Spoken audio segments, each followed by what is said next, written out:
నేటి మాట లోపల కర్మ దాని స్వభావం ఏమిటి? సాధారణంగా ఈ ప్రశ్నకు మంచి చెడు కర్మలంటే ఏమిటో నిర్వచిస్తూ జవాబు చెప్పడం పరిపాటి. కానీ కర్మ అనేది అంతకంటే చాలా లోతైన విషయం ఫ్రెండ్స్. కర్మల్లో చాలా రకాలు ఉంటే మానవుని మీద వాటి ప్రభావం ఎలా ఉంటుంది? నా జీవితం అని చెప్పుకునేది ఏంటో తెలుసు. కొంత మొత్తం జీవశక్తి, దాంతోపాటు దాన్ని నియంత్రించేందుకు కావలసిన కొంత సమాచారం మాత్రమే.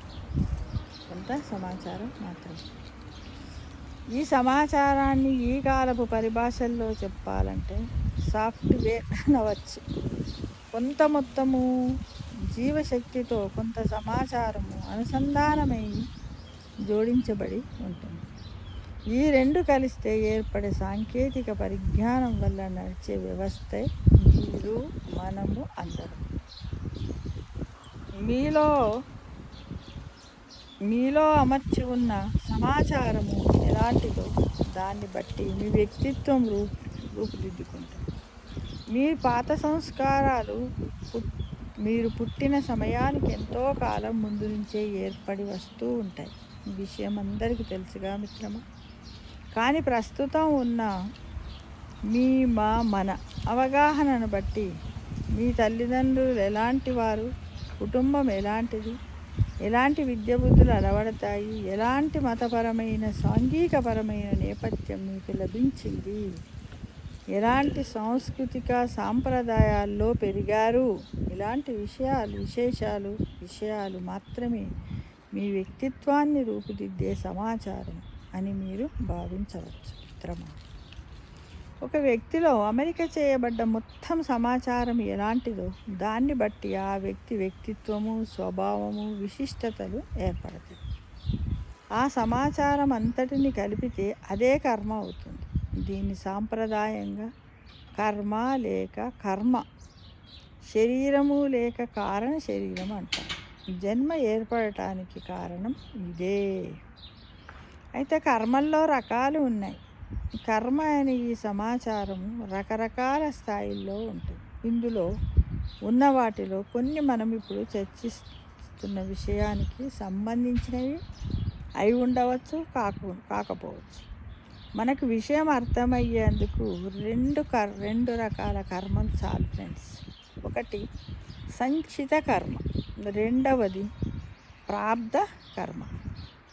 మొదటిది సంచిత కర్మ. ఇది మన పూర్వకర్మల్ని రాసిపోసి పడేసిన గిడ్డంగి అంటే ధాన్యాన్ని నిల్వ చేసే గోదాము లాంటిది అనమాట. గిడ్డంగి అంటే జీవ పరిమాణానికి తొలి దశ అయిన ఏకకణ జీవి దశ నుంచి, ఆ మాటకొస్తే అంతకంటే ఇంకా ముందున్న ఆ ప్రాణీ దశ నుంచి పోగుపడుతూ వస్తున్న కర్మల రాశి సంచిత కర్మ. అంతేగా. అప్పటి నుంచి వచ్చిన సమాచారం అంతా ఇందులో భాగం. మీరు కళ్ళు మూసుకొని మీలోకి మీరు ధ్యాసగా చూసుకుంటే చాలు, ఈ బ్రహ్మాండ తత్వం అంతా తెలుసుకోగలరు మిత్రమా. ఎలా? అలా తెలుసుకోవటానికి మీ మేధాశక్తినంతా ఉపయోగించనవసరం లేదు. బ్రహ్మాండ తత్వానికి సంబంధించిన సమాచారం అంతా మీ శరీర నిర్మాణములో ఇమిడే ఉంది కనుక సృష్ట్యాది నుంచి సమస్త సమాచారాన్ని నింపుకుంటూ వస్తున్న గిడ్డంగి మీది. అంతేగా. అదే మీ సంచిత కర్మ. కానీ మీరు నేరుగా గిడ్డంగిలో ఉన్న సరుకుతో చిల్లర వ్యాపారం చెయ్యలేరు. అంతే కదా, పెద్ద మొత్తం ఉంటుంది కాబట్టి. చిల్లర వ్యాపారం చేసుకునేందుకు చిల్లర దుకాణం ఏర్పాటు చేసుకోవాలి. ఈ జన్మకు మాత్రమే సరిపడే అంటే సరుకు ఉన్న దుకాణాన్ని ఏమంటాం? ప్రాప్తం అంటారు. ప్రాప్త కర్మ అంటే ఈ జన్మ కోసము మాత్రమే కేటాయించిన సమాచారపు మొత్తం. మీ జీవితం ఎంత చురుకుగా, ఎంత క్రియాశీలతతో సాగుతున్నదో దాన్ని బట్టి తనకు ఈ జన్మకు కావలసినంత సమాచారాన్ని తనకే కేటాయించుకుంటుంది. సృష్టి కరుణామయమైన దృష్టితో సాగుతుంది, ఆలోచనతో సాగుతుంది. మీరు ఇంతవరకు పోగు చేసుకున్న కర్మల రాశి మొత్తాన్ని ఒక విడతలో మీకు ఇస్తే అది మోయలేక అంటే బరువును మోయలేక మీరు కృషించి నశిస్తారు. ఇప్పుడే జన్మలో చాలామందికి ఒకే ఒక జన్మలో 30-40 సంవత్సరాల కాలములో పోగైన జ్ఞాపకాల బరువే మోయరానిదై కుంగదీస్తుంది మిత్రమా. ఇక అంతకొక 100 రెట్లు ఎక్కువ జ్ఞాపకాల బరువు వాళ్ళ నెత్తి మీద వేస్తే వాళ్ళు అసలే బతకలేరు. అందుకే ప్రకృతి వాళ్ళు ఒక జన్మకు మోయగలంత పూర్వ జ్ఞాపకాల బరువును మాత్రమే వాళ్లకు ప్రాబ్ధవ కర్మగా కేటాయిస్తుంది. కర్మ సాధకుడి జీవితంలో దాని పాత్ర. మీరు ఆధ్యాత్మిక రంగంలో ప్రవేశిస్తున్నారంటే మీరు ఒక ప్రతిజ్ఞ చేస్తున్నట్టు. నేను నా చరమ గమ్యాన్ని అతి త్వరగా అందుకోవాలని వేగిరిపాటులో ఉన్నాను అని. దానికోసము 100 జన్మలు గడపటం మీకు ఇష్టం లేదు. పైగా అలా 100 జన్మలు గడిపితే ఆ 100 జన్మల్లో మరింత కర్మఫలం పోగై దాన్ని వదిలించుకోవటానికి మరో 1000 జన్మలు ఎత్తవలసి వచ్చే ప్రమాదం ఉంది.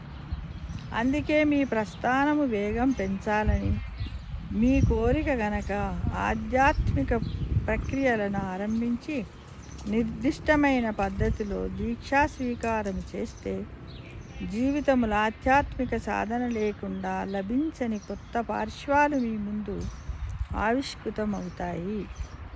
మీకు ఆధ్యాత్మిక ఆసక్తి ఏమీ లేకపోతే మీ జీవితం కొంత ప్రశాంతంగా గడుస్తుంది, నిజమే. కానీ అది నిర్జీవమైన జీవితం అవుతుంది. అది జీవస్థితి కంటే మృత్యుస్థితికి దగ్గరగా ఉంటుంది. మీలో ఉన్న జీవాన్ని కదిలించి ఊపివేసే కుదుపులేవి లేకుండా మీరు అనాయాసంగా కాలవ్యయం చేసి వెళ్ళిపోతారన్నమాట. చాలామందికి మరొక దురాభిప్రాయం కూడా కలుగుతుంది. మీరు ఆధ్యాత్మిక మార్గంలో ప్రవేశించారంటే ఇక మీరు చాలా ప్రశాంతంగా ఉంటారు. ఇక జీవితం నిరాటంకంగా సాగిపోతుంది.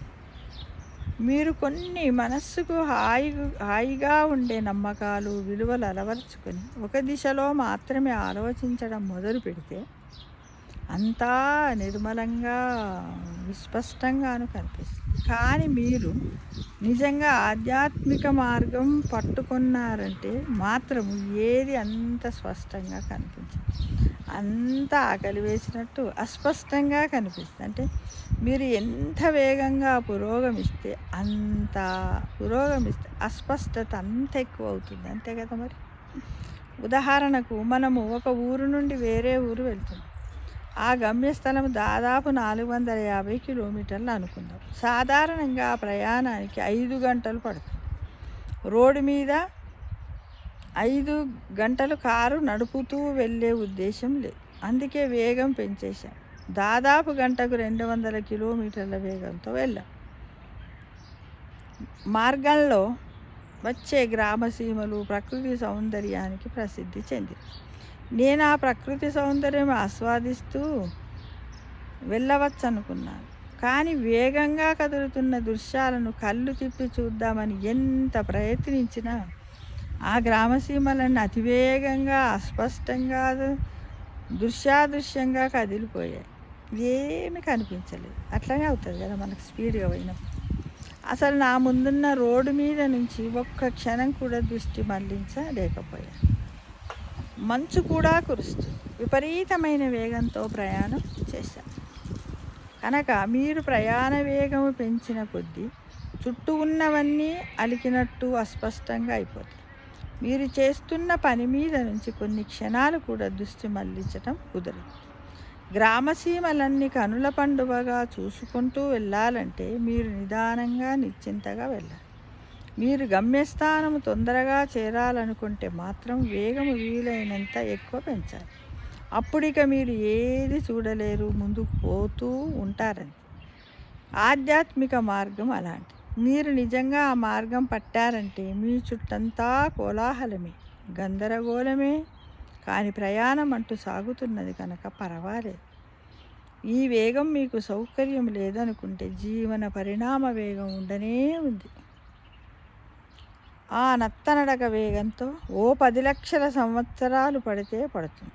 గమ్యం చేరటానికి ప్రతి సాధకుడు ముందే నిర్ణయించుకోవాలి. తను నిదానంగా, కులాసాగా తోవంత చూసుకుంటూ వెళ్ళాలనుకుంటున్నాడా, లేక అతి త్వరగా గమ్యం చేరాలని ఆతృతతో ఉన్నాడా అనేది మనం ఆలోచించుకుంటూ ఆధ్యాత్మికం వైపు అడుగులు వేద్దామా మిత్రమా. సమస్త లోకా సుఖినో భవంతు.